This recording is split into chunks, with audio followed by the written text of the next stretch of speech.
So let's get started, people. Everybody ready? So let me welcome everybody. We already have past 50 people in the audience, and we're already on time. So I just want to welcome everybody to this session on economic opportunities and crime. Let me first thank Eduardo Feingold for the opportunity to organize this session. And also I want to congratulate both Eduardo and Marcelo for the outstanding job they did in organizing the SB conference this year under obviously very challenging circumstances. And it's been really a very, very nice conference. And this session is just one of the many examples of how successful it has been. And I want to thank Maria Michaela Sviatti and Paolo Pinotti, our speakers, for accepting the invitation. So Mika is an assistant professor of economics at Princeton, and Paolo is endowed professor in the economic analysis of crime and associate professor of economics at Bocconi. And it's just a pity that you're not here. And I promise you that this is not going to crowd out a future invitation that you're going to be able to come in person, both of you. Both Mika and Paulo have been doing some very, very interesting work at the frontier in economics of crime, and the papers that they're going to present today are examples of this. Both of these papers are actually under revise and resubmit at Econometria, it's also a very good omen for people doing research in economics of crime. So people are breaking through into the very top journals in the profession. And both of these papers, they actually explore different dimensions of the economic impacts of economic opportunities on crime, different types of economic opportunities. That's going to be clear. So the rules of the game are going to be basically, I'm going to give 35 minutes for each presentation with a few minutes of tolerance. And then we're going to have roughly 10 minutes of questions for each speaker immediately after the presentation. In terms of questions, I'm going to ask people to keep the questions to a minimum during the presentation. So just really clarification questions. And then in the end, you can either ask directly using the mic or just send a message through the chat and I can read it to Mika or Paulo. And please be aware of your mic as well. Don't leave it open in the middle of the presentation. So Mika, thank you so much. The floor is yours. I'm going to let you know when you have 5 minutes to go. Okay? Perfect. Sounds great. Thank you so much for everyone for attending and for inviting me, Rodrigo. I'm very happy to present this work. Basically, I'm going to explore how childhood exposure to illegal labor markets during childhood can determine criminal life path, in particular in the drug industry. So let me motivate this paper with a quote from the leader of the Sinaloa drug cartel, El Chapo Guzman, when asked how he became a leader of this big cartel. And actually, what we can see is that he started at a very young age, growing opium and marijuana. Moreover, there are multiple biographies that say that he started working with his father, who was an opium farmer like everyone else in this branch and town called La Tuna. And just things we can get from the story of El Chapo, if you read his biography. First is that his career in the drug industry started at a very young age, so early that by the age of 15, he was having his own plots and selling his own products.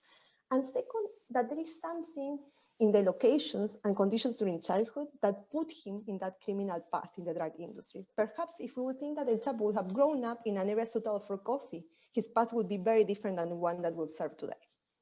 So in this paper, what I do is to exploit administrative data on incarcerations, school, geocoded location, and coca production in Peru, to provide causal evidence that criminal careers can be the result of exposure to illegal labor markets during childhood. In particular, what I'm going to show is that growing up in cocaine-producing areas can have long-term consequences. So to do so, I take advantage of a shock to the demand of child labor that basically increase the return of an illegal activity. And when this return of an illegal activity increase, parents significantly increase the use of child labor in coca farming, putting their kids on a criminal path. Then the second thing that I'm going to do is to analyze the mechanism here. So why does this happen? What happened? Why are we seeing, what is it about working in coca farming as a kid that put you in a criminal path? And here, what I'm going to argue is that these children, instead of developing formal human capital at school, they are likely learning how to navigate the drug trade, learning some type of criminal capital. And here with criminal capital, I'm going to be broad. What I mean is maybe like knowledge about how to transform coke into cocaine, and also contact with other stages of production.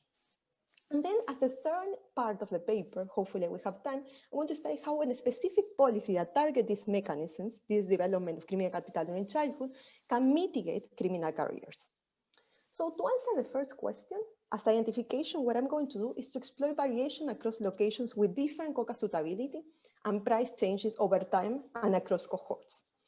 So how do I obtain the sources of variation? Is that I take advantage of a large anti-drug policy that happened in Colombia, which basically shift cocaine production to Peru, to areas that were suitable to produce coca. So for you to have an idea, around 17 years ago, Colombia was the main producer of cocaine worldwide.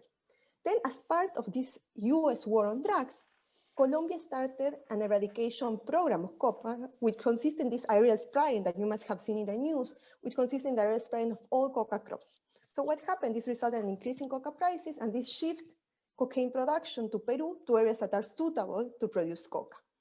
And for a while, Peru was the largest producer of cocaine and coca worldwide. And this had a large effect in children. And let me tell you why in children, because actually traditionally in Peru, children that are in the transition between primary and secondary education are more likely to drop out from school and participate in the labor market. So what I'm going to exploit is these three sources of variation. So first, this variation in prices, in black market prices of coca before and after the Colombian shock. Then the variation of cross-section across areas with different coca suitability, and also variation in the ages of exposure to the shock. So the idea is that this increase in coca prices had a higher effect in areas in Peru that are suitable for coca, and that within these areas, it affected a cohort of children more. So I'm not only going to be comparing places that have higher versus low coca suitability over time, but also individuals that were born in the same place, but were exposed to high coca prices at different ages. And then to analyze the mechanisms, I'm going to analyze the effects by different types of crimes. So to crimes that are more associated to the drug industry. And I also am going to compare how these effects vary if you are exposed to shocks to legal commodities. Because right now I'm only talking about illegal markets. The preview of the results is that I found that actually individuals that are exposed during childhood, in the short run, we see an increase in child labor in coca farming in these areas that are suitable for coca. They are also affected in intensive margin. We see lower test scores, higher H4 grades, and higher dropout at the ages that happen in Peru, which is the transition between primary and secondary education. And we also see that there are long-term consequences. We see that when they are 18 to 30 years old, they are 30% more likely to be incarcerated than less exposed cohorts. So basically the ones that were experiencing the high coca prices at the 11, 14 ages, which were when child labor and dropouts occur, we see that they are more likely to be incarcerated than the people that were younger or older. And we also find some evidence that the development of criminal capital can be driving these results.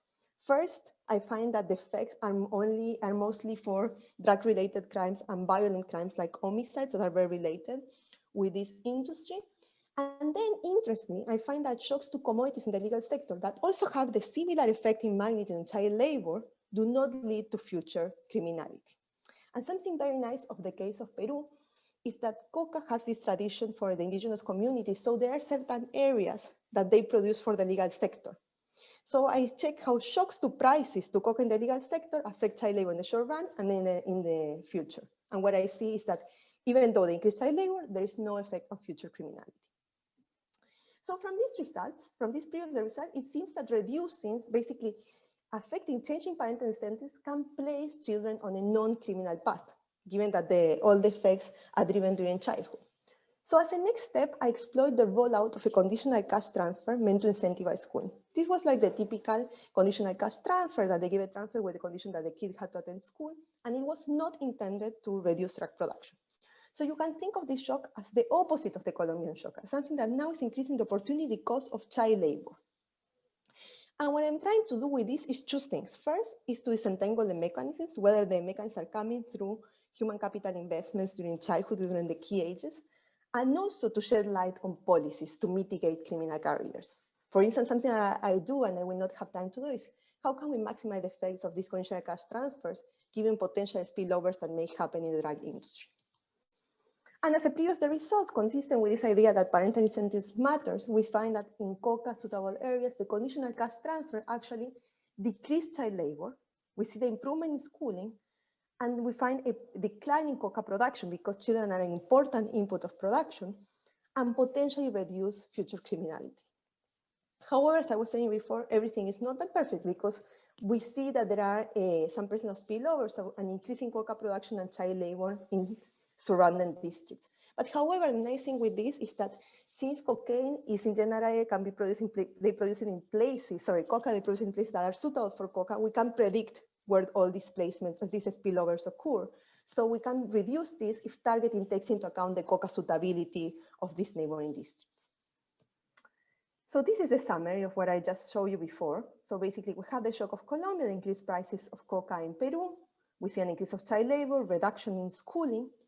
We are going to have two channels. One is a reduction in education and increase in criminal capital. I'm going to focus on this in incarceration, but I also see effects of lower reported earnings. And then we're going to explore how this policy can break this cycle. So let me give you a bit more of background. So most of the world cocaine that we see today comes from coca grown in the Indian region in South America. And 90% of the coca is used to produce cocaine. So, and this coca is only produced, as I was saying, by 3 countries, Colombia, Peru, and Bolivia. So any changes in drug policy in any of these countries will shift production to the other one, because these are the only ones that have the optimal agroecological conditions. For you to have an idea, here in this graph, I show coca production over time. In the 90s, Peru was actually the main producer of coca. But then again, the US war on drugs, they shut down the main air bridge that used to transport drugs outside of the country, and production shifted to Colombia. Then in the 2000s, again, in Colombia now, they started this aerial spraying that I'm going to focus, and production went back to Peru, to some extent that, as I was telling you, at some point it was the largest producer of coca, and also if I show you of cocaine, it was also the largest producer of cocaine. And this had actually a large effect on children. So when I started this project, there was a lot of qualitative evidence saying that child labor was common in these areas.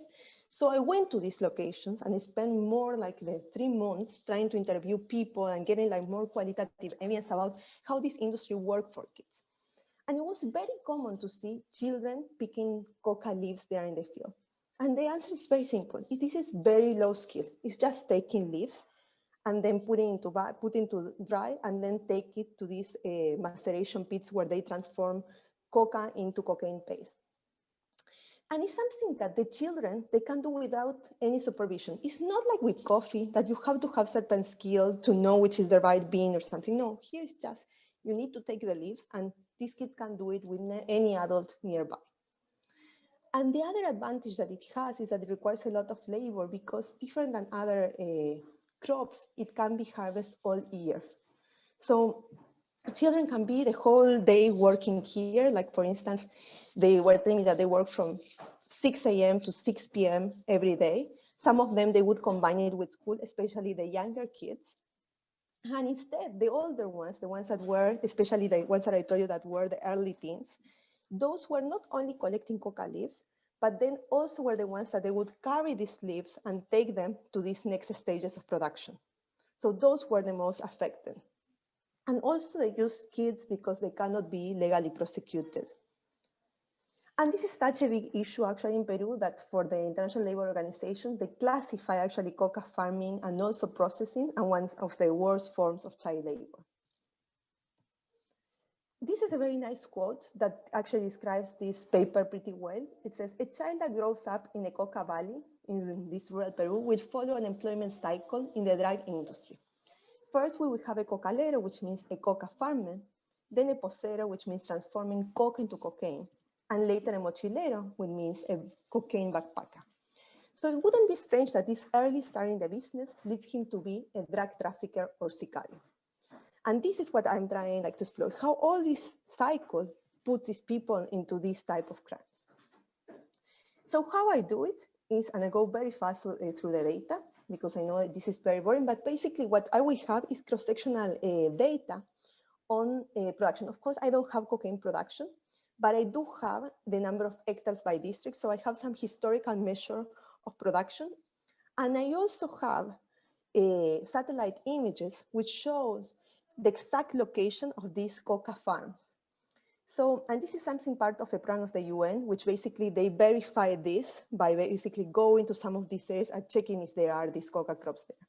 And then I also construct my own coca suitability index based on the model that the FAO proposed. Then in terms of time series variation, coca prices, I also get them from the black market, and it's part of this UN program. And I also get information from Colombia which are where the coca hectares they are. In terms of the outcomes, what I'm going to use, so something nice that I have is that I have a child labor from household surveys for the whole period. The only negative of this is that I can only merge it at the district level. There are about 2,000 districts in Peru, and I can so link it to the measures that are a bit more aggregate. But the nice is that I also have the school census, which are geocoded. So here I can do even a better job because I can be able to compare within a district year schools that were located in high coca suitable areas versus those that are in low suitability.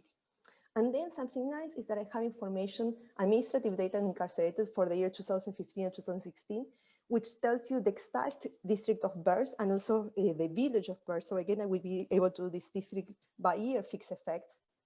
And they tell you the type of crime. So this is a map of Peru for you to have. This is where historically coca was produced in 1994. When you remember that at the beginning, I told you that in the graph that they were big producers. And this in the 2000s, as you can see, mostly is concentrated in the districts that used to produce. So which will be the identification strategy? It will be very simple. This will be a difference in differences where I'm going to be interacting these coca suitability measures at the district level, interacted with the price of coca in the black market in year T.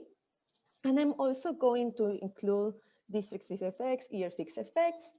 And since Peru is one of the main coca producers, so you may think that price can be endogenous, I'm also going to instrument by the number of hectares in Colombia. And for the data I have at the lower level, for like the case of schools, then it will be done at the school level rather than districts, but the strategy will be the same. Like the interaction, the only thing is that you will include school fixed effects instead of districts. So as a first result, as I told you before, we see this is here we are estimating the effects on child labor by different ages. So we divided based on the cycles. This is like basically primary school. This is the transition that I was telling you that in general, people drop out, and this is the last years of secondary schools, of high school, and this is other ages. And what we see is that this is pretty consistent with the qualitative evidence. In general, younger kids, they participate, but they also, as I was saying, don't participate fully. We see the largest effect at these ages of the transition, because these are the kids that not only collect the coca leaves, but also take them to the next steps. And then we don't see any effects at older ages. Then in terms of education, so here what I do is basically I study the effects first on enrollment, then dropout, and then the characteristics at intensive margin. And what we can see is that enrollment is only affected by these ages that were the key ones that traditionally in Peru they drop out, but we don't see any effects at the other ages. And again, this is because kids here at these stages, they combine school with collecting the coca leaves. And these are the ones that they decide to drop out to school to fully participate in the business. And as you can see, these ones are not, the older ones are not affected in the intensive margin. Instead, the little ones, we don't see any effects in enrollment or dropout, but they are doing much worse in school because they are combining their effort schools with also collecting coca leaves.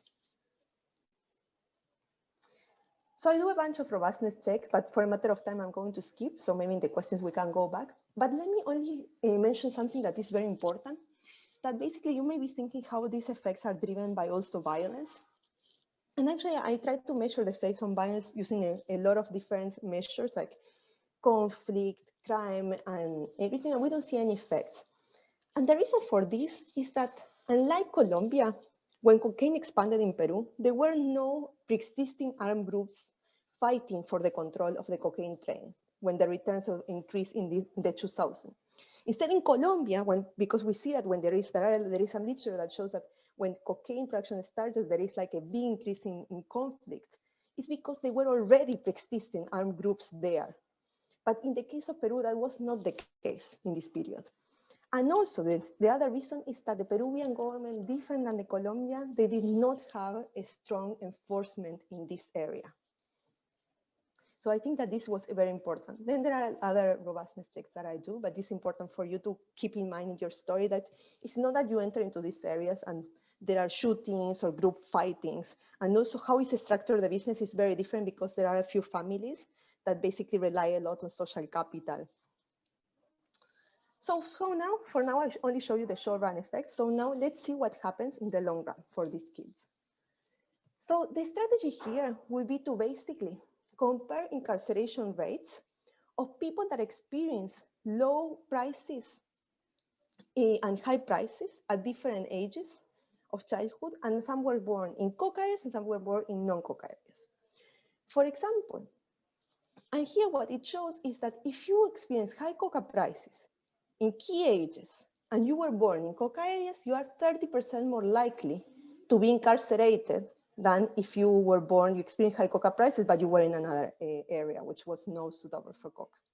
This is just a descriptive, doesn't have anything, but it's useful to understand the identification strategy.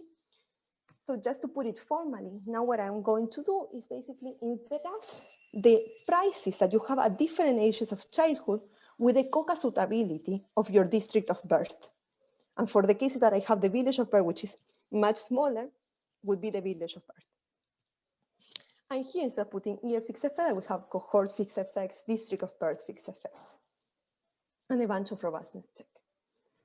And this graph shows it very clearly. What we see is that the effects start increasing in these stages where we saw most of the dropout and the largest increase in child labor, which makes completely sense because, as I told you before, these are the kids that they drop out from school to fully participate, not only collecting the coca leaves, but also they have a contact with other stages of production. And the effects we also check by type of crimes are much larger also in drugs, like 60% much larger.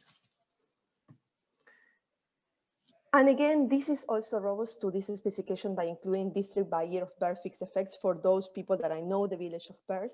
This is like almost like 70% of the sample. This is useful because it kind of rule out enforcement decisions that are made at the district level. So let's go now. How long do I have? I'm going very fast. I'm okay. You're okay on time. Yeah, you have like 10 minutes. Yeah. Perfect, great. So we saw that there is this increase in incarceration, in particular with drug crimes. I didn't show you for other crimes, but actually I also checked for sexual crimes, violent crimes. Violent crimes also increase, but property crimes, no effect. So it can be two stories, no? As we know with crime, it can be that less formal human capital can lead you to higher adult crime. On this, there is a large literature.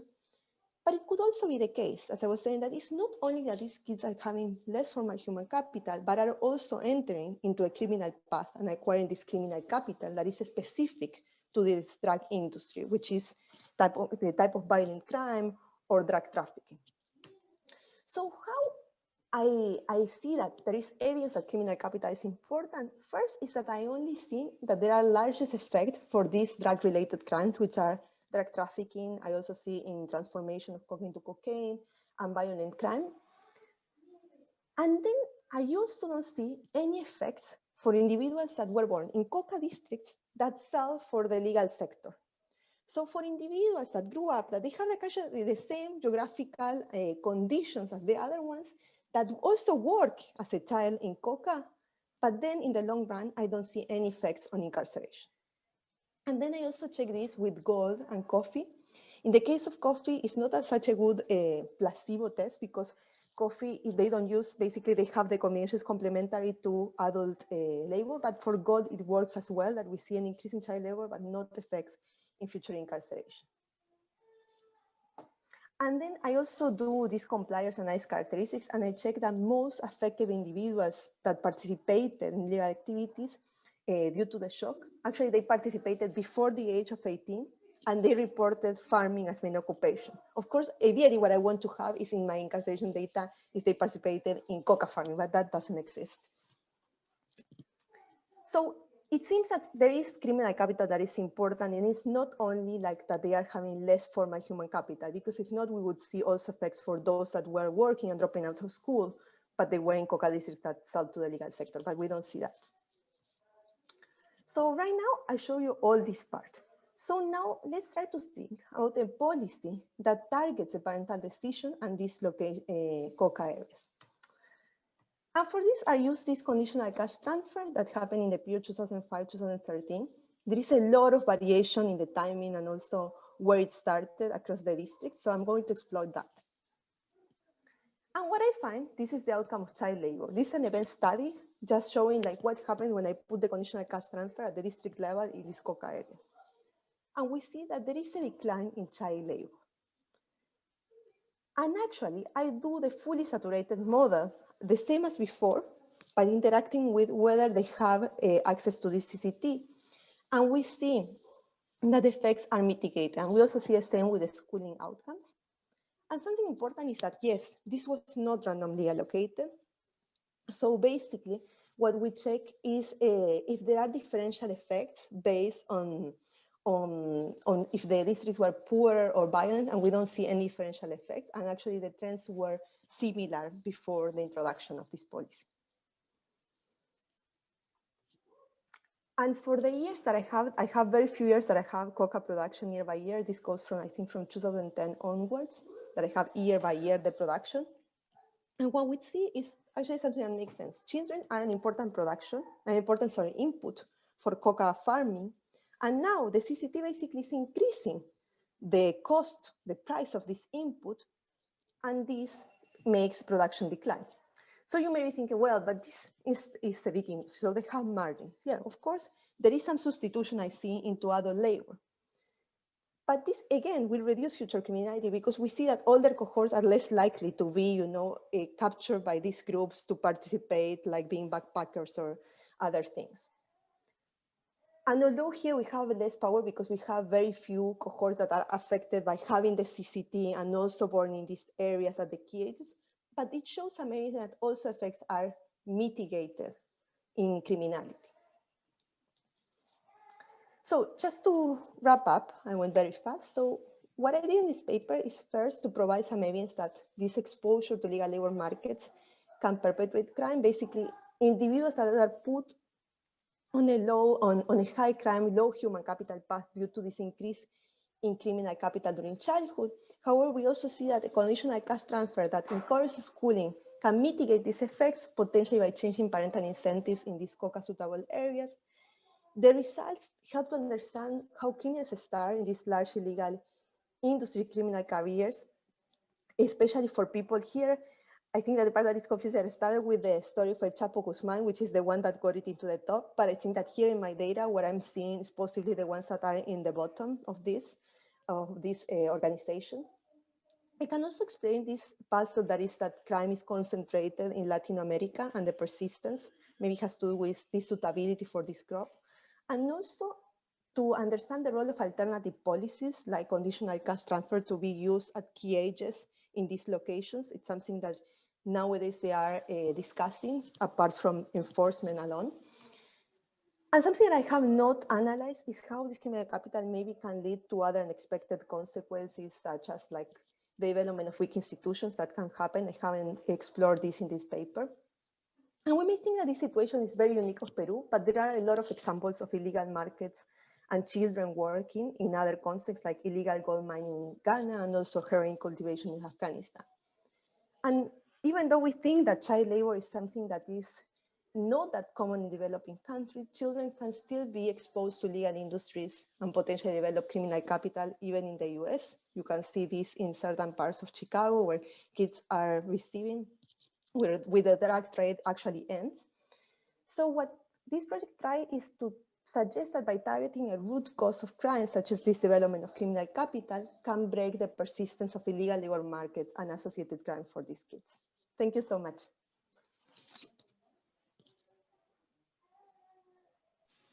Thank you, Mika. Thank you so much. I'm sure everybody is joining me in clapping remotely for you. Very nice presentation. And thank you for sticking to the time. You did a great job on that as well. So I have a couple of questions of my own, but I'll not abuse my position. So let me open a little bit to see if other people want to ask questions. So if anybody has a question, you can ask it directly. Just remember to unmute yourself, or you can send a chat if you prefer, and I can ask Mika. So let me just give a couple of seconds to see if somebody manifests themselves.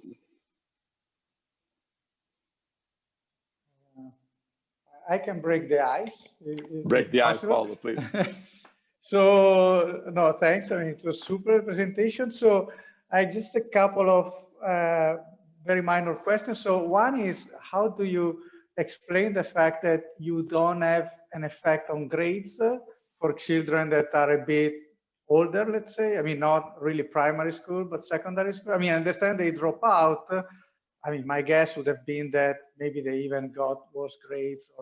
And the second one is, I think the graph about the timing of the effect by age at which you were exposed, it was really cool. I'm just struggling to understand. So this is the age of first exposure, okay? But so imagine you are first exposed when you are like also a bit older. I mean, why shouldn't you develop this effect or sorry, no, let me put differently. So I was wondering why you don't have an effect for kids that are initially exposed when they are very young, let's say 3 or 4 years, given that, you know, the production is going to be very persistent. So true, they are first exposed when they are 3 or 4, but they are also going to be exposed when they are 7, 8, 9, 10. So in these ages that are more crucial. So how do you rationalize that you don't have an effect for kids that are exposed at an earlier age? Sorry if I was a bit confused. So yes, to do that, actually what I did in the paper is another strategy, which was the age at the time where we have the first boom. So I could know that if someone was 6 in 2000, since the shock was persistent after that, he will be also affected at the key ages of 11, 14. And for those, I see an effect as well. But in the strategy that I'm using right now, what basically I'm doing is exploiting individuals that, for instance, have an increasing high coca price at the age of 6, but then they didn't have at the other ages. So I also have those people because I'm including also a larger period, which comes from 1990s as well. So I'm exploiting also the other variation so that you have all this. And then in terms of intensive margin, actually, I thought that I was going, initially what I thought was happening is, okay, all these people are telling me that in Peru, and I actually see it in the sense that in these ages, 11, 14, you see a dropout. So if these kids, the bad ones, are dropping out, I should see an increase in intensive margin for the ones that I stay. But actually, I don't see any of that. There is no age for grade decline or even, well, the test scores, I don't have it because only have test scores for the younger kids. They don't do the national standardized test for the older kids that are in high school, so I cannot know. But at least for these other ones of whether they fail the grade, I don't see anything there, which I agree with you that is surprising because you would think that the bad ones are leaving and now the only ones that stay that I can see is a selected sample. I should see higher effect like good ones, positives. Can I got disconnected for 1 second here. Can I follow up very quickly on Paulo's question? So, and as something that hadn't occurred to me, actually, given the profile of the price shocks, you have like a mixture of the timing and probably the duration of exposure, right? Can you disentangle this completely or not?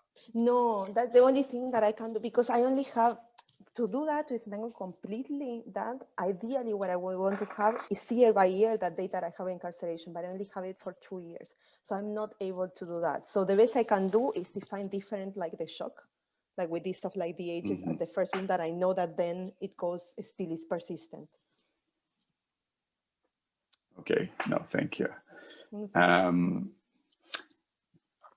Anybody else? So I'll follow up with a question of my own then. So one thing that so this transition, I imagine like an illegal farmer must be almost like a farmer, right? It's just that Yes. it probably you have a contact with these bad guys, right? These bad types. So can you characterize a little better, even like anecdotally, the transition from like a farmer who kind of flirts with illegal activities to this guy that actually becomes really a gang member? I think it's related to the process that you're calling like the accumulation of the criminal capital. So and then my question, just connecting to this point, is should we think of it like as accumulation of criminal capital in the sense of human capital, or maybe just development of this criminal social network, that you get to meet this guy since a very early age and you develop these relationships, and this actually is going to affect your choices in the future? Yes, according to the last question, I cannot disentangle the two. It can be also that you meet people that put you in this drug industry, and I take it also as this criminal capital, what they are like teaching you. How you can see, like how you can picture this, how it works, and this is based on my experience, and I feel I don't have the data for this, is that the kids basically, they collect the leaves. If the process would stop there, they would be okay, which that's what we see in the legal sector. But the problem comes that then they use these same kids to transport the leaves to the next stage. It's not that they come like big trucks to take all the leaves and then take it to, to transformation into cocaine paste. No, it's the same kids. And when they go to these locations, that's when they have the contact with all the criminal actors. And they also learn about the process. I have a lot of qualitative evidence on that, about people telling me their story that once they were there, they saw how the business worked, how much they could earn. They also meet people that were in higher, like in the top, like kind of like, not like a Chapo Guzman, but people that were having higher earnings. So they expect that they will also be the ones that will be having those earnings. Mm-hmm. Thank you. Thank you.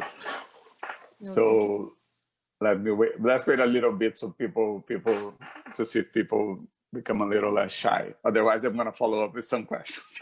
Okay, no problem. Let me give a couple of seconds for somebody to join in.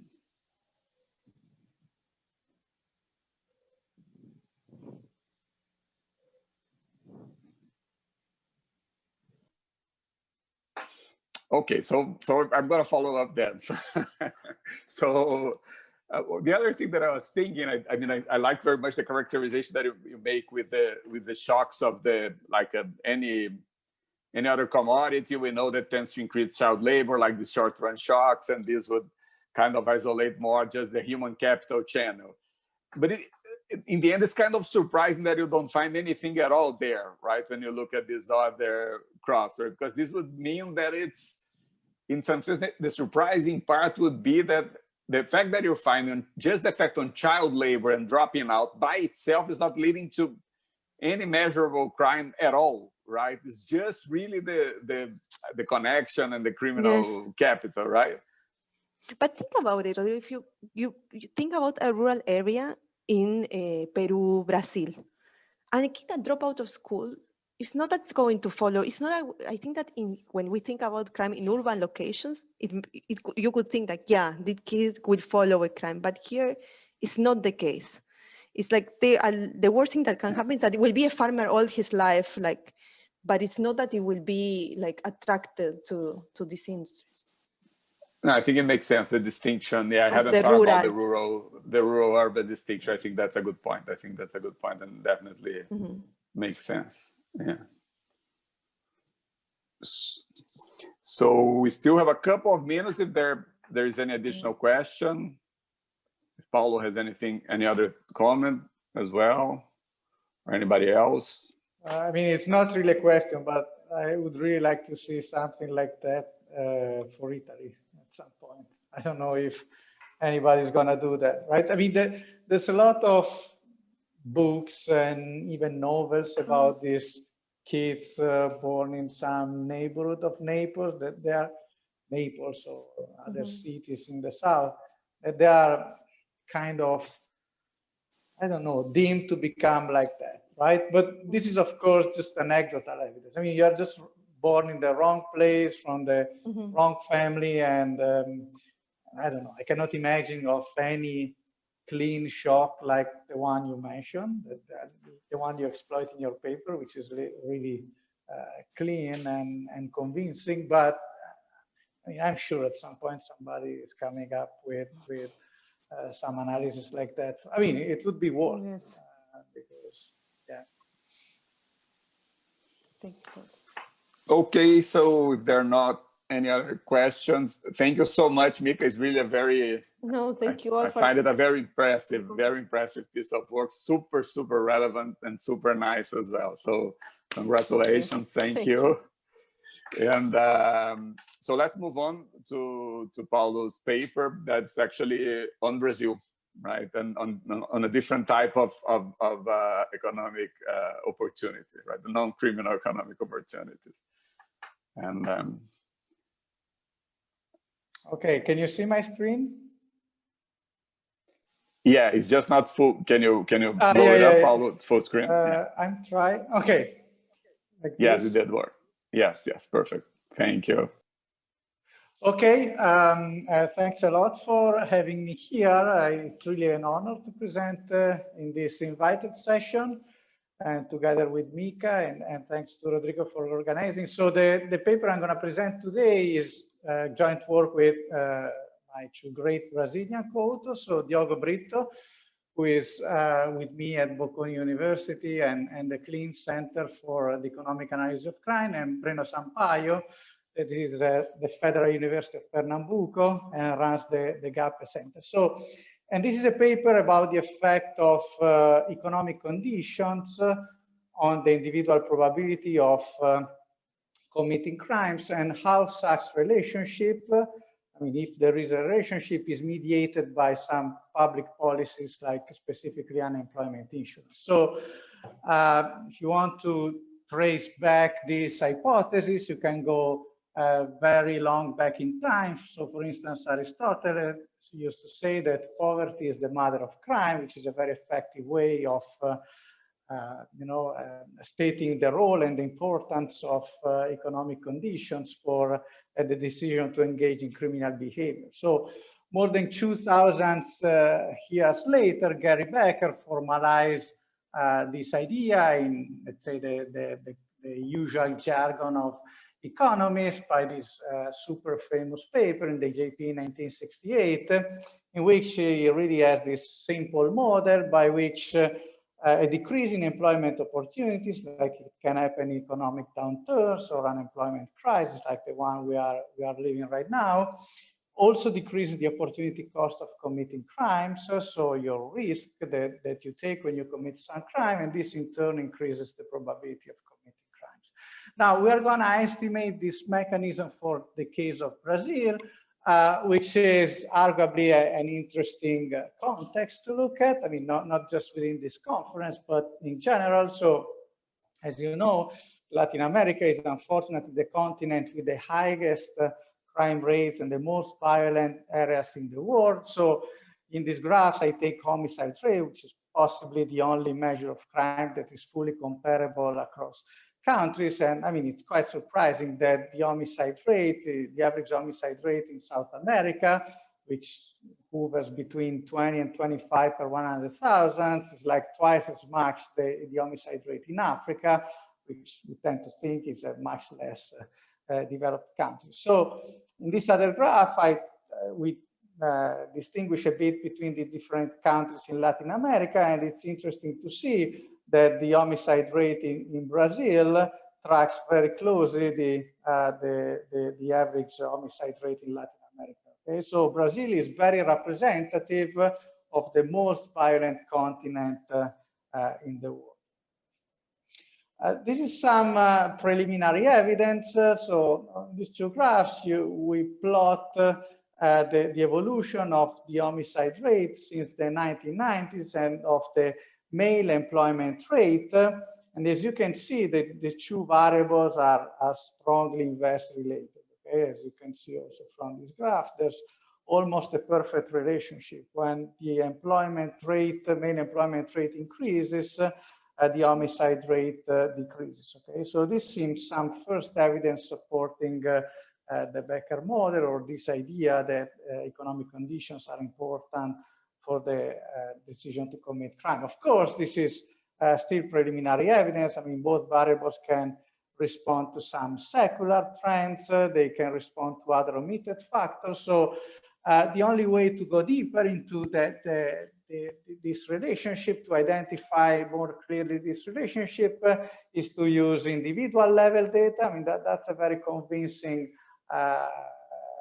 type of data set that we are going to use. We're going to use maxed employment and crime data at the individual level for the universe of workers in Brazil. And we are going to look in particular at two main shocks. So one is job loss. So what happens when male workers lose their job? So there's a drop in earning. It takes time to get back to a new job. So this is a moment in which the opportunity cost of committing crime is very low, and these people may be more at risk of committing crime. And second, as I mentioned at the very beginning, the role of unemployment insurance. So whether unemployment insurance can cushion the impact of job loss during the period in which workers don't have a job. And we will try to exploit this very rich data that we have available to discuss at least some potential mechanisms. Okay, so I think it's fair to say that we cannot really say it's 100% this mechanism or these two mechanisms, but we can provide evidence in favor or against some of these mechanisms, like changes in the opportunity cost of crime, which is the mechanism emphasized by Becker. Liquidity constraints, which is a very similar economic mechanism. Okay, you lose your job, if you don't have savings, you need to bring something on the table, and maybe you're going to commit some type of crime. Another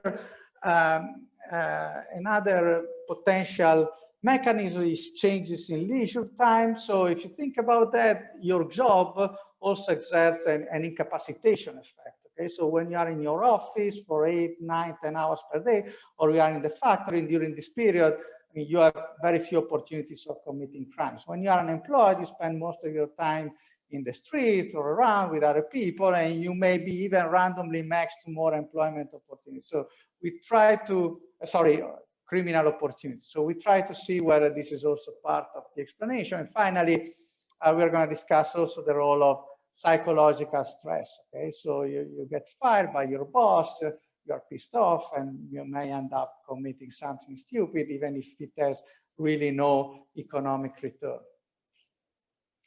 So the data that I was mentioning were put together by the collaboration of these two research institutes, one at the University of Pernambuco and the other one at Bocconi University. It's a very rich data set, and we think it's also important because maybe for the first time, this rich data are available for a country with very high level of crimes. Okay, so I mean, Brazil really ranks on top, as we saw before, of homicide rates in the world. In 2019, it was the 6th one in terms of highest homicide rates. I mean, we have this amazing public registry data for Sweden, Denmark, and the Netherlands, and Norway. That's great, but these are countries at the opposite of the spectrum in terms of violence and homicide rate. There's something for the US, which has a higher homicide rate than Scandinavia, for sure, than northern country Europe, for sure, but still the coverage is still limited. It's just 12 out of 50 states. And anyway, even the United States are not comparable to the level of violence that you observe in Brazil or in other Latin American countries. So let me talk quickly about the previous evidence. So Rodrigo has a very nice paper about the impact of economic conditions on crime, exploiting tariff liberalization in Brazil. There are similar papers for other countries that exploit aggregate data across regions and cities and achieve identification by the means of shift share instruments. Okay, so they distribute across regions or cities some national levels shock, like total spending by the governments or tariff liberalization, like in the case of Rodrigo's paper, or this sort of things. I mean, these papers are typically very convincing. I mean, one limitation you have with aggregate data is that it's hard to explore the mechanism. Okay, so Actually there are a few recent papers that are similar to ours in terms of using individual level data. So there's one for Danish workers that lost their job in the beginning of the 90s because of the crisis in Europe. There's another paper by Rose on previously convicted offenders in Washington state. So this is just for one state in the US, and it's about people recidivating, not about first offenders. There's another paper with the Norwegian registry data. And finally, the paper that is closest to ours is a paper by Kana and several other co-authors in which they look at the universe of workers in the city of Medellin. So the context here is more similar to the one we are looking at, but they have data just on a single city and not on the entire country in Colombia. Okay, so we believe that our paper is the first one that combines data on the universe of workers in a large country with very high crime level. We also incorporate some recent methodological advancements. So like all these new papers about staggered diff in diffs to estimate dynamic treatment effects. I'm not going to spend too much on this, but I'm going to talk a bit more if there's time about machine learning methods, so causal forest that we use to estimate heterogeneous treatment effects. So we see that the impact of job loss can be very heterogeneous across different types of agents. Our data also allow us to estimate spillover effects on other family members.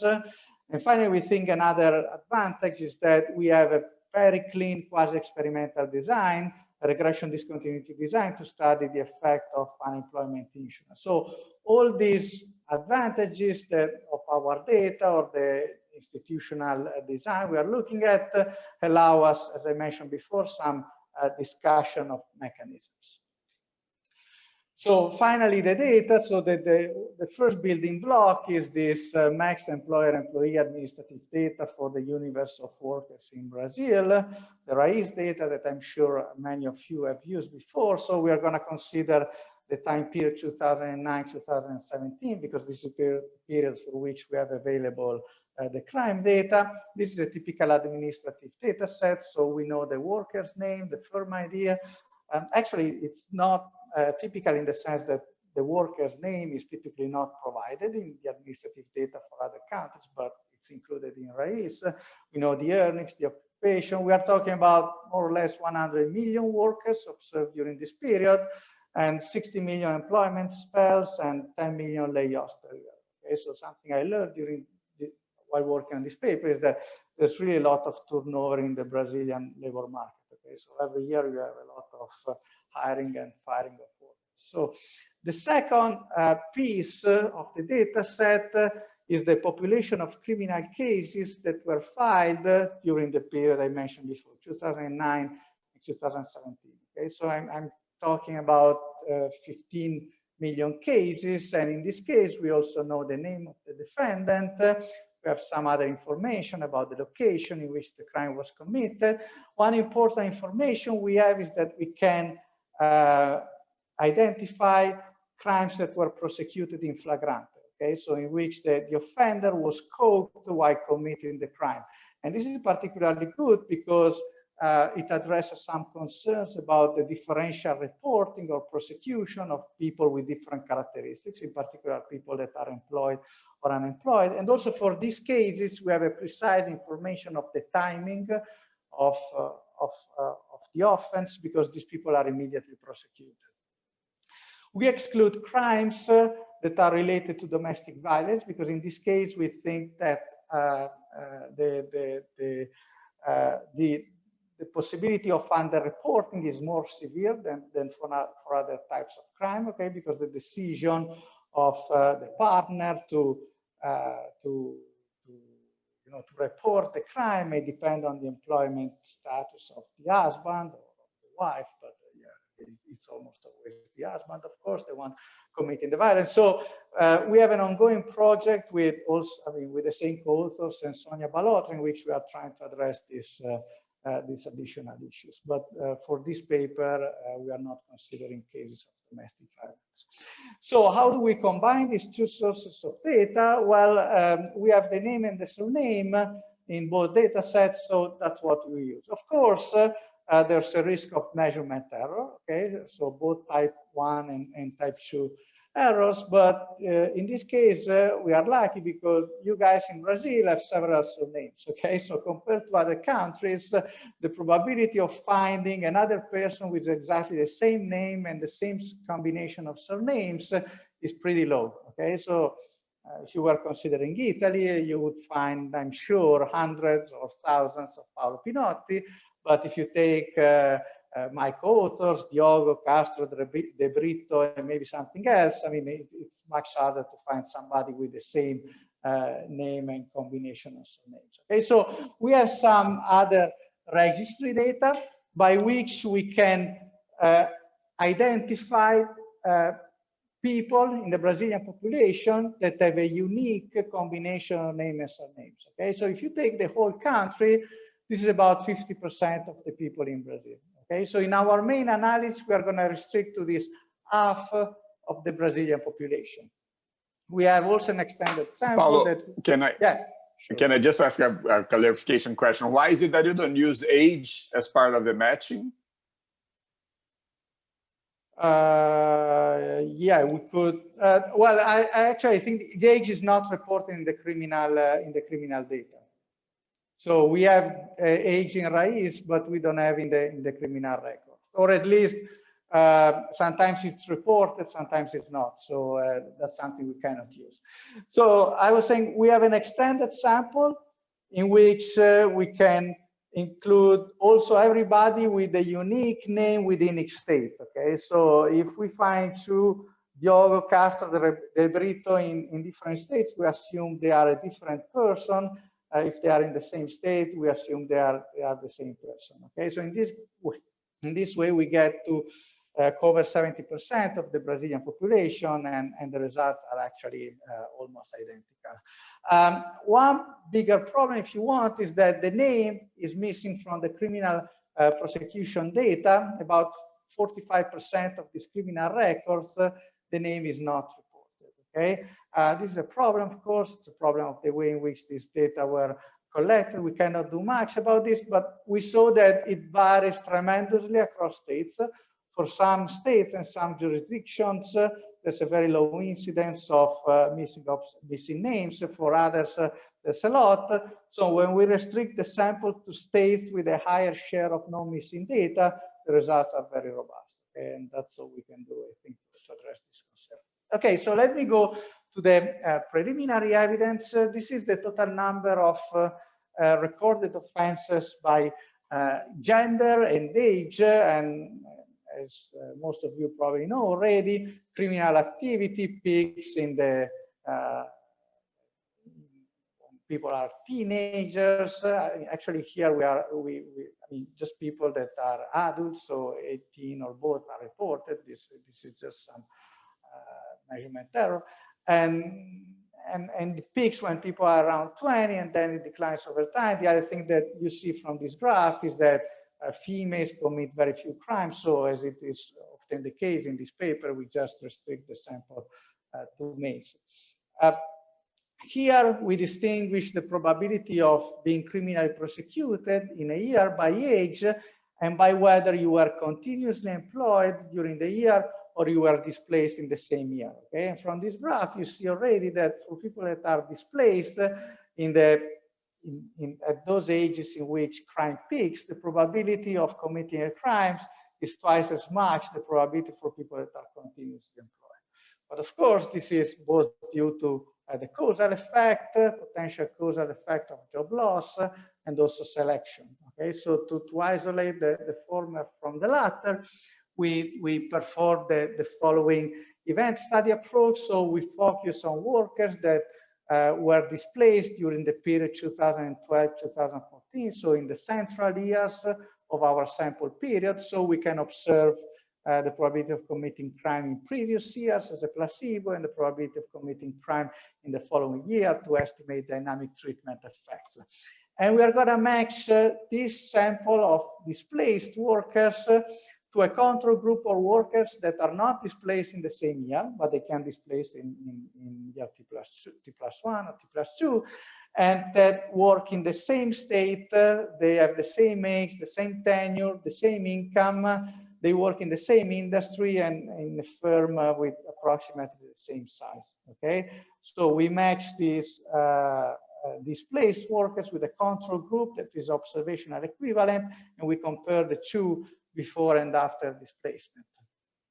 And to be sure that we are really isolating exogenous variation in employment status, we are going to focus most of the analysis on mass layoffs. Okay, so in these events, a big part of the firm labor force, so at least 1/3 of the labor force, but we can increase to 50%, 75%, and so on and so forth. We also consider plant closure. So these are exogenous events that don't really depend on the particular behavior of a specific worker. Okay, and this is done to avoid this case by which, let's say, you know that a worker is committing some type of crime, so you fire the worker. Okay.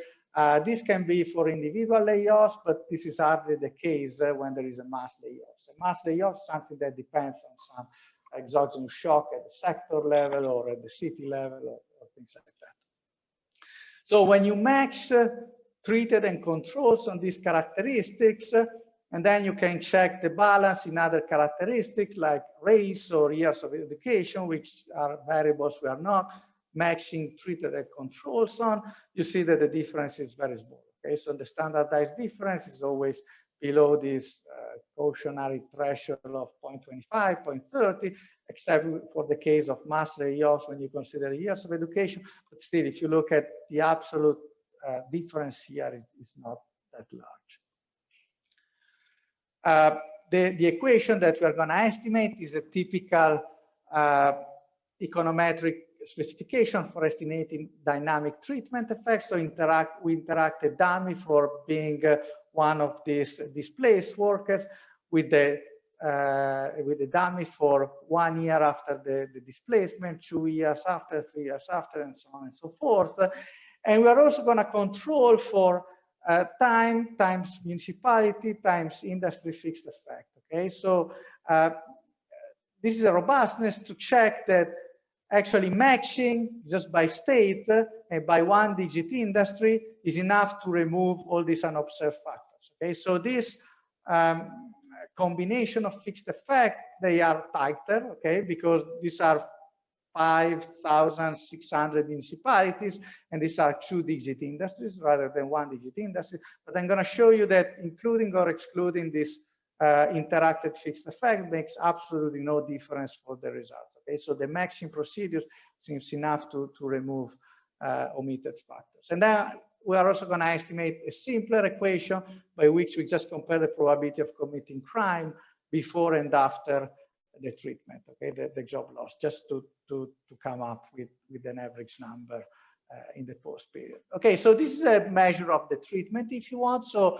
here we are estimating the impact of job loss on the probability of being employed 1 year after being displaced for the treated compared to the controls, 2 years, 3 years, and 4 years. Okay, and what you see is that actually that there's a 30% drop in the probability of being employed 1 year after the job loss. Okay, so this means that some of the workers that were displaced, they got back to a new job, and some of the controls workers, they also lost their job. Okay, so the difference is not 100% after 1 year, but it has shrunk already to 30% because, as I said before, there's a very lot of turnover in the Brazilian labor market.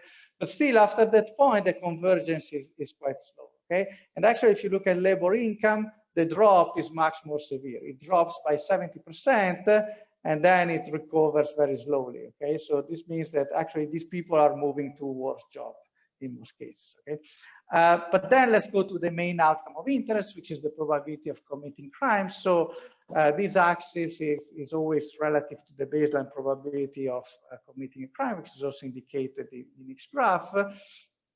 So the probability of committing a crime increased by more than 20% in 1 year after job loss, and then it remains more or less constant afterwards.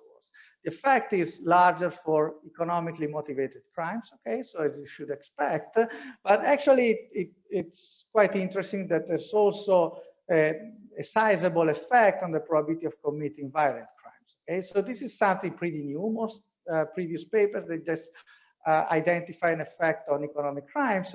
One reason could be because violent crimes, they are very rare, okay, so here we have in an advantage position because we are exploiting data for a very large country. So we have enough power to identify this 15–20% increase in violent crime. Of course, sorry, some of these violent crimes may be instrumental to committing economic crimes, but I will try to show you that some crimes that seem to be purely violent, they also increase. And this points at the importance of psychological stress, as I mentioned at the beginning. And then here there's a residual category of other crimes. So just to put some numbers, let's keep it simple. So just look at the red numbers here.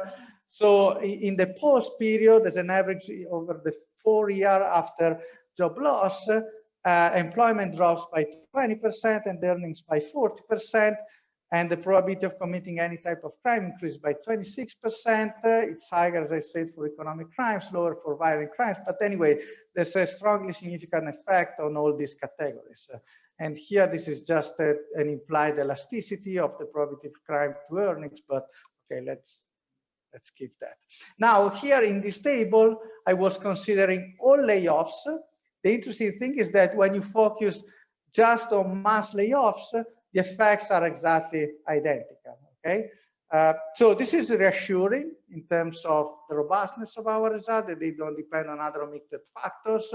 It's also a bit surprising because you may think when you displace 100 workers, you know, there may be some social multipliers in crimes or something like that. So the effect may be large, but actually we don't detect anything like that, okay? So we searched a lot in the data for this type of multipliers, but we couldn't identify anything like that. And here, as I mentioned before, you include a very tight set of municipality times year times industry fixed effects. So you are keeping constant any you know, transitory shock to a specific industry in a specific city. And again, the effects are identical. So when you distinguish between different types of economic, violent, and other crimes, you see that more or less all types of crime react. Okay.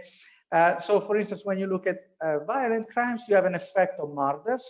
Okay, you may say some murders are instrumental to committing robbery. Okay, so this could still be economic crimes. But in the data, we are able to distinguish murders that are committed together with some other type of crime or murders that are committed with no other type of crime. So we think that the second one, they are, I mean, these violent murders, they are purely violent crimes, and they also increase significantly, okay?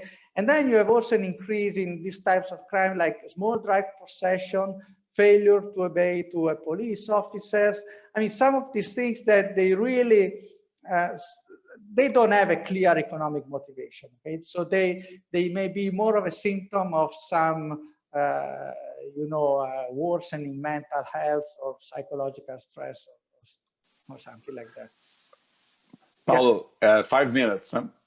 Oh, okay. I managed to be very late. So let me skip on the robustness checks. Here, I just want to show you this graph in which we replicate. Paulo, we saved a little bit of time on Mika's presentation, so you can go a little bit over time, so you can pass a little the 5 minutes just to calibrate your presentation. Thanks, and thanks, Mika. So here in this right graph, I focus just on flagrante cases. So and we replicate the analysis at the monthly level, and you see that the results are qualitatively very similar. Okay, so even when you restrict to crimes. To offenders that are prosecuted in flagrante, okay, so there's no underreporting issue, and we have a precise measure of the timing of the crime. The results, they seem very similar. Okay, let me show you the results of the heterogeneity analysis. Paulo, yeah. Just one clarifying question that I should have asked before. So here is a layoff, but then they go back. Do you know? So you can see if they go back, no? How long? you did something with that? No, we didn't really do anything with that because this is quite endogenous, right? So we just take an intention to treat approach. So you are laid off, then you may commit some crime. You may also go back to work, but we don't really. Okay. Then for the heterogeneity analysis, we implement this causal forest approach. This is quite a conventional method by now in machine learning in order to try all the possible combinations of the other covariates that can explain the size of the treatment effect. In order to avoid overfitting, you split the sample in two and use one part of the sample to estimate and the other part of the sample to validate the estimate that you obtain with the first sample. Okay, so in this way you avoid overfitting and you also retain a lot of flexibility in the estimation of nonlinear effect. It's a totally data-driven approach, so it's less prone to discretion by the researcher. So this is the distribution of the heterogeneous treatment effect. It starts from, I mean, these people have very low treatment effect, these people have very high treatment effect, but still all the treatment effect, they are positive, okay, which is quite reassuring. There's nobody with a negative treatment effect.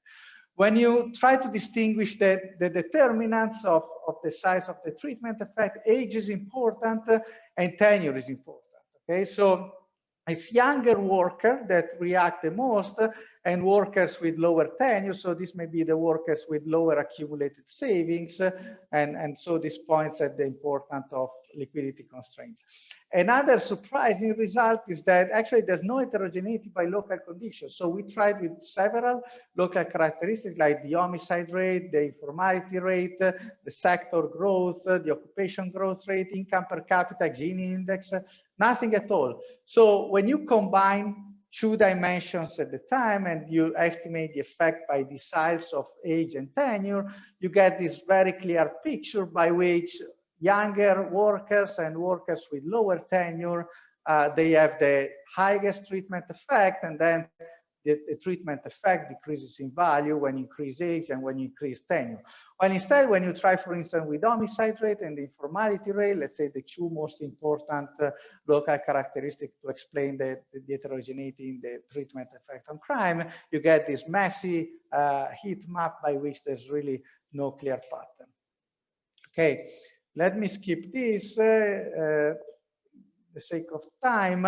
So we find that people react to job loss and the reaction is larger for younger and low tenure workers. So here there's a mistake. So the possible mechanisms are some opportunity cost a la Becker, liquidity effect, time substitution, and also we mentioned psychological stress. Now we try to understand the effect of time substitution by looking at evidence from the effect of unemployment benefits, okay? So we basically compare two workers that are displaced from the firm, and some of these workers, they receive unemployment benefits, unemployment insurance, and some workers do not, okay? So all these workers, they are unemployed, so they spend time at home or in the streets or whatever, and the only thing that varies is how much money they receive from the state to cushion the effect of a job loss, okay? So unemployment insurance is actually quite generous. In Brazil, the replacement rate is 80%. It lasts between 3 and 5 months. And the eligibility requirement, which you're going to exploit to estimate its effect, is that you must wait 16 months since the previous layoff in which you asked for unemployment insurance. Okay, so this is an IDA regression discontinuity design. We can compare workers that were displaced just above 16 months and just below 16 months cutoff. Okay, in principle, there could be manipulation if the workers agrees with the firm to manipulate the threshold, but we show there is not. In this particular sample, we show that workers are balanced. We show that worker characteristics are balanced. We show that the probability of criminal prosecution 1 semester before and 3 years before is balanced. But when you look at the first semester after being displaced, those that receive unemployment insurance, which are these workers above the cutoff, they commit slightly less crime than workers that didn't receive unemployment insurance. Okay. However, the effect vanishes away pretty soon, already 1-2 years after the job loss. So when unemployment insurance expires, you no longer have a difference in the crime rate between the two. Okay, so if we replicate the heterogeneity analysis, it's once again the younger workers. So this is a picture for 29 years old or less. You see a clear difference of a discontinuity, while for older workers there's no difference. Okay. So since I'm running a bit over time, let me just mention that if you rescale this difference in the reduced form effect here, here, and you rescale by the take-up of unemployment insurance, you get the local average treatment effect of unemployment insurance, which is about 28% reduction in the probability of committing crime, which is about the same magnitude of the increase in crime that we observe in the analysis of the effect of job loss. Okay, so during this very first month after job loss, unemployment insurance is able to actually kill the effect of job loss to avoid the increase in crime. However, the problem is that the effect vanishes away at the benefit expiration. Okay, so when these people lose the paycheck from the government, they go back to committing crime. Okay, so these are the conclusions. Since I'm a bit over time, I just let you with these slides here. Thank you. Thank you, Paulo. Thank you so much for the presentation. And I'm gonna, to break the ice, I think I'm gonna start this time around.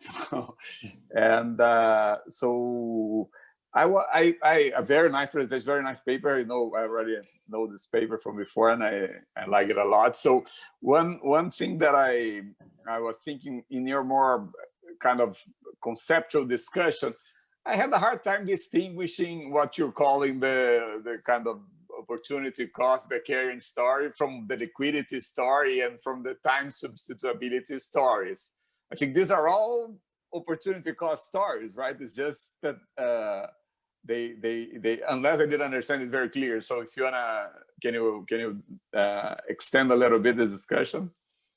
Yeah, sorry, I was very fast on a few things. Okay, so for instance, an additional piece of evidence which I skipped is the effect on the other family members. Okay, so actually we find an effect for the cohabiting youth, which is comparable in relative terms to the effect that we find on the worker that lost the job. Okay, so we think it's evidence in favor of the liquidity constraint. Okay, so they live in the same household, and at some point they run out of money. Is weaker evidence for the opportunity cost, in the sense that, you know, the future employment opportunities, the expected cost of committing crimes for these cohabiting youth may change, of course, when the father get arrested, but it should change by less, and still we find that the effect is very similar in magnitude. And actually it's evidence against the time substitution. Okay, because I mean, for these people, the time they spend around, or the time they are incapacitated in school or in the job, it would actually be the same, to be unaffected.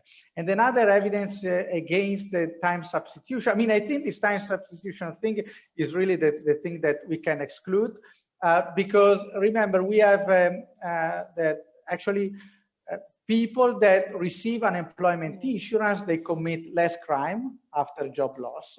Okay, but actually these people, they tend to go back to work later. Okay, as it usually happens when you receive an unemployment insurance, you postpone, you know, your reservation wage is higher, so you spend more time searching for a good job or trying to get a higher salary and so on. Okay, so unemployment duration is higher, months work in the first semester are lower, so they actually spend more time around and less time at work. Now, of course, you could say, okay, there could be a time substitution effect which goes in the opposite direction, but at least we can say that it's a weaker effect or a less relevant effect than the economic effects. Okay, so I think most of the paper points at the importance of economic effects. We are not really able to distinguish one from the other one, although the liquidity constraint, they seem very important, even when you look at the effect by age or by tenure, things like that. And there's some evidence that psychological stress plays a role, but this thing of time substitution doesn't seem so relevant. I think I got now what you meant by the time substitution in the sense of the almost mechanical effect of incapacitation or something like that. But in terms of the liquidity and the opportunity cost, when I think about opportunity cost, I think about it in relative terms, right? The opportunity cost vis-a-vis the potential return from crime, right? In this sense that the liquidity constraint and the opportunity costs are kind of the same thing, right? The two sides of a cost-benefit analysis, right? They are similar, but I think, for instance, if you think again about this heterogeneity by age, the opportunity cost of committing crime for a young worker is much higher. Because, I mean, if you are arrested once when you're young, it's very hard for you to find a new job in the future, okay? So actually, you are foregoing more earnings than somebody that is maybe 40. And still we find actually we find an effect just on the youth in many of these specifications, okay? So the youth, again, they have a higher opportunity cost. At the same time, they have more stringent liquidity constraints. So that's why we tend to think that liquidity constraints, they are more in line with several of these results.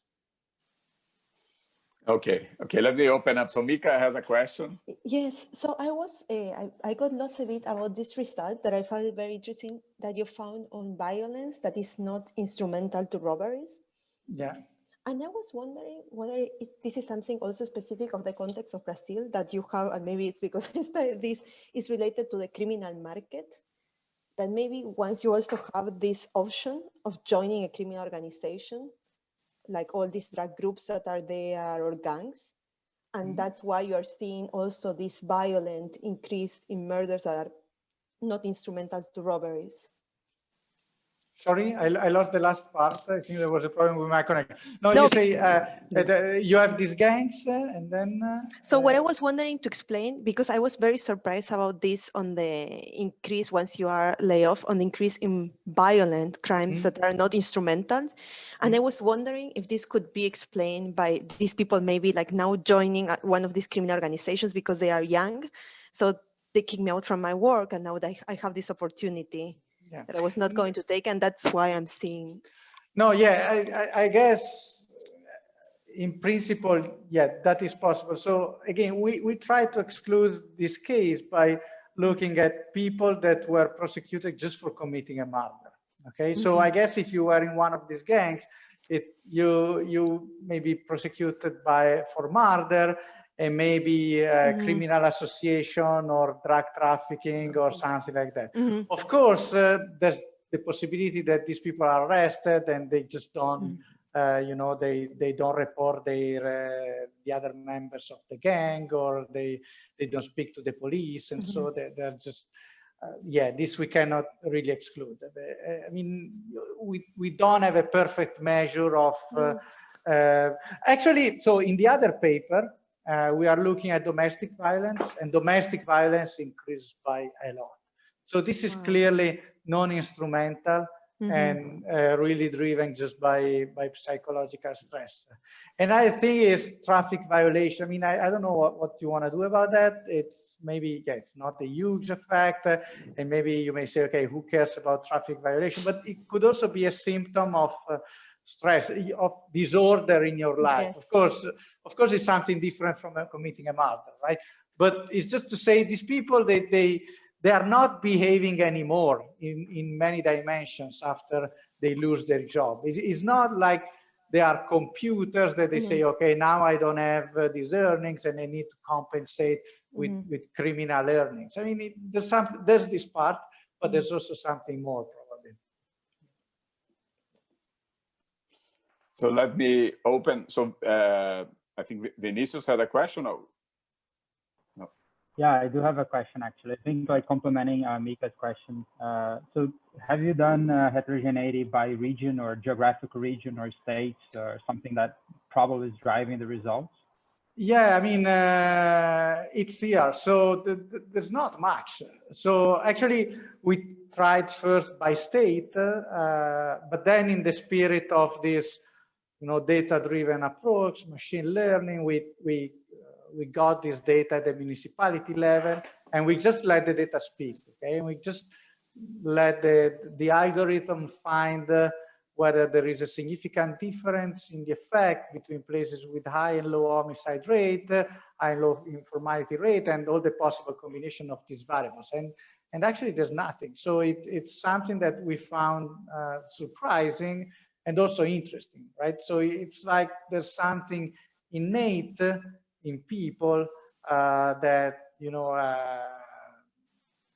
it's it's pushing them to commit something wrong when they lose your job. Okay, and maybe one of the reasons is that I guess 99%, well, no, maybe that's too much, but let's say, I don't know, 80% or 90% of these people, they are not professional criminals. They are like normal workers. They get fired, they run out of money, maybe they have kids to feed, and they do something wrong in order to solve this problem, just as I mentioned before, because they are stressed. It's not that they are really, attracted by gangs after they lose their job, or at least that doesn't seem to be a big part of the explanation. Actually, we don't have a good mapping of the criminal gangs in Brazil, like you have, for instance, in Mexico or in other countries. So we are working a bit on that. So we use the homicide rate as a proxy. So in many countries, the high homicide rate is the best proxy for the presence of criminal gangs. And I was seeing that here, the fact that you don't find anything with informality, that's also reassuring that it's not, because in general, I tend to be located in informal places that have more informal labor markets. So, yeah. Exactly. Yeah. Other questions? I have a question. Yes, Julia. Ciao, Julia. I felt cold when you know. Former student.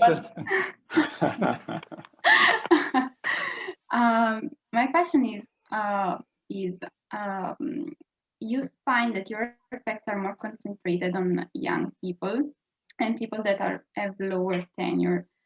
And I was wondering if you could find a way to see if it's also due to the fact that people that got exposed more to the workplace tends also to have more linkages with unions, etc. So when they find out that they do not have anymore a job, they can restore and like channel their stress into more structured forms of protest, like political protest, etc. While young people that do not get through this process because they get fired when they are young, they just have these violent outbreaks. And so I don't know if in the crime data you can see if there is some ways to track political crimes due to political unrest, and you may expect them to be higher for adults. I don't know, and find no of that in the younger population. Oh yeah, thanks. I think it's an interesting hypothesis. I'm not sure. I mean, I think that in order to end up in our criminal records for a political crime, you need to do something quite serious, okay, which would maybe go a bit against the fact that we find that it is younger people that commit crime. I think it's more interesting in general terms, the fact that older people, yeah, they probably have a wider network of support from the worker unions in Brazil or from some other worker association. Now, I don't know enough about these issues, admittedly, but yeah, we can think about that with my co-authors. I'm not even sure we have the data to identify an explanation like that, but yeah, for sure it's possible in principle, I think. Yeah. Thanks. Any other questions? There is a question here in the chat. Paulo Vaz sent a question. Okay. He's saying basically, I wonder how important are the cases from people that at some point were formerly employed. In other words, what is the baseline? Would that be the case that now we know more about the cases that explain few of the crime we see out there? I think he's asking to what extent what you're finding is a driving force of the level of crime in Brazil or not, right? So whether it's telling a big part of the story in terms of overall crime, whether you can say anything about it, right? No, maybe we could provide some back of the envelope calculation, but in any case, I think, you know, these effects are large, okay, in relative terms. Then again, these people are not whatever Pablo Escobar or El Chapo. So I mean, 24% increase in the probability of committing crime maybe doesn't mean too much. I mean, the baseline was 0.05. Sorry, 0.005. Okay, so 0.5% probability of committing a crime in a given year. So yeah, again, it's a small effect, but maybe on a large number of workers, because every year, you know, millions of these workers are fired. So I think it's, I mean, it's something worth investigating, and especially from a policy perspective, it's important to think about how to reduce this probability of engaging in crime. I mean, in the very first month for people that are not covered by unemployment insurance, and also afterwards for people that are covered, but they are covered just for a few months, and then it seems they go back to committing crime like the other ones. Thank you, Paulo. We are actually slightly over time, so if there is somebody has one final question, just one. Otherwise, I think we close the session. Any final question? I think there was one more. Oh no, yeah. No. I think we should stop here because we're already 2 minutes over time. I ask everybody to join me in thanking Mika and Paulo for a really outstanding session. Super nice academic work, and super nice, super relevant to Brazil, obviously, and to people interested in the economics of crime. It was a pleasure to see you guys again, both of you, unfortunately, remotely. And I promise that I'm gonna find a way over the next few years to bring both of you physically here to give a talk or organize some conference. I'll be there. Yes. Thank you, Rodrigo and the audience. Thank you so much. These are really very nice papers, both of your papers. It's great to see such good work being done in economics of crime and with Latin American data, generally speaking, right? In both cases, right? Brazil and Peru. Thank you, guys. Thank you for inviting us, and thanks a lot. Thank you. Bye. Bye. Thank you. Bye.